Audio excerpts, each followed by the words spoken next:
Assalamualaikum warahmatullahi wabarakatuh. Salam bahagia. Saya Ilan Ridwan Mubarok dari SMK Negeri 2 Pangandaran, calon guru penggerak angkatan ke-6 tahun 2022. Pendidikan dan pengajaran tidak dapat dipisahkan. Menurut Ki Hajar Dewantara, pengajaran adalah bagian dari pendidikan. Pengajaran merupakan proses pendidikan dalam memberi ilmu atau berfaedah untuk kecakapan hidup anak secara lahir dan batin. Sedangkan pendidikan memberi tuntunan terhadap segala kekuatan kodrat yang dimiliki oleh anak agar ia mampu mencapai keselamatan dan kebahagiaan yang setinggi-tingginya, baik sebagai seorang manusia maupun sebagai anggota masyarakat.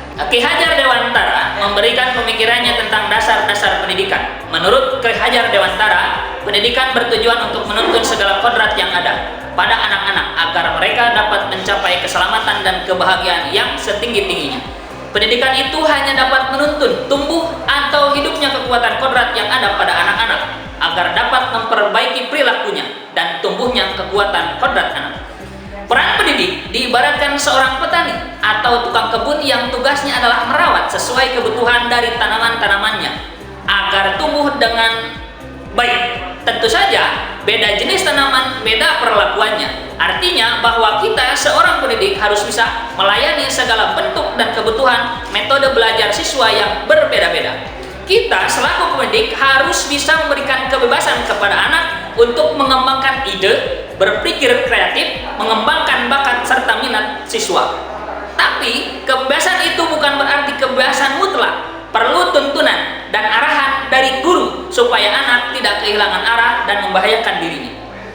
Ki Hajar Dewantara mengingatkan para pendidik untuk tetap terbuka dan mengikuti perkembangan zaman yang ada, namun tidak semua yang baru itu baik.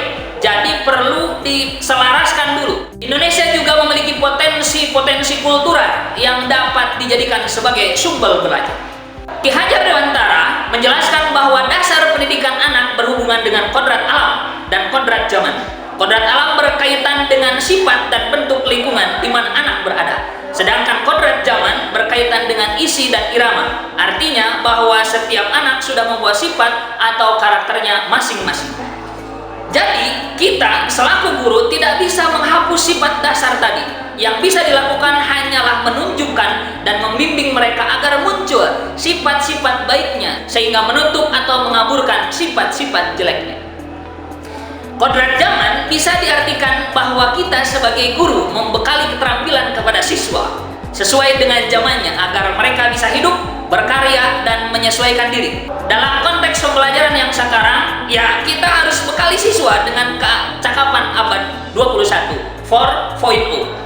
Budi pekerti juga harus menjadi bagian tak terpisahkan dari pendidikan dan pengajaran yang kita lakukan sebagai guru. Guru harus senantiasa memberikan teladan yang baik bagi siswa-siswanya dalam mengembangkan budi pekerti.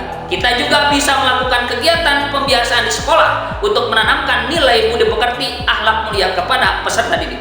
Dalam pembelajaran di kelas, hendaknya kita juga memperhatikan kodrat anak yang masih suka bermain. Lihatlah ketika anak-anak sedang bermain, pasti yang mereka rasakan adalah kegembiraan, dan itu membuat suatu kesan yang membekas di hati dan pikirannya. Hendaknya guru juga memasukkan unsur permainan dalam pembelajaran agar siswa senang dan tidak mudah bosan, apalagi menggunakan permainan-permainan tradisional yang ada. Selain menyampaikan pembelajaran melalui permainan, kita juga mendidik dan mengajak anak untuk melestarikan kebudayaan. Hal yang terpenting yang harus dilakukan seorang guru adalah harus menghormati dan memperlakukan anak dengan sebaik-baiknya sesuai kodratnya, melayani mereka dengan setulus hati, memberikan teladan, membangun semangat, dan memberikan dorongan bagi tumbuh kembangnya anak. Ingarso sungtulodo, ing madyo mangun karso, tuturi handayati. Menuntun mereka menjadi pribadi yang terampil, berakhlak mulia, bijaksana, sehingga mereka akan mencapai kebahagiaan dan keselamatan. Demikian intisari pemikiran Ki Hajar Dewantara yang bisa saya sampaikan. Terima kasih.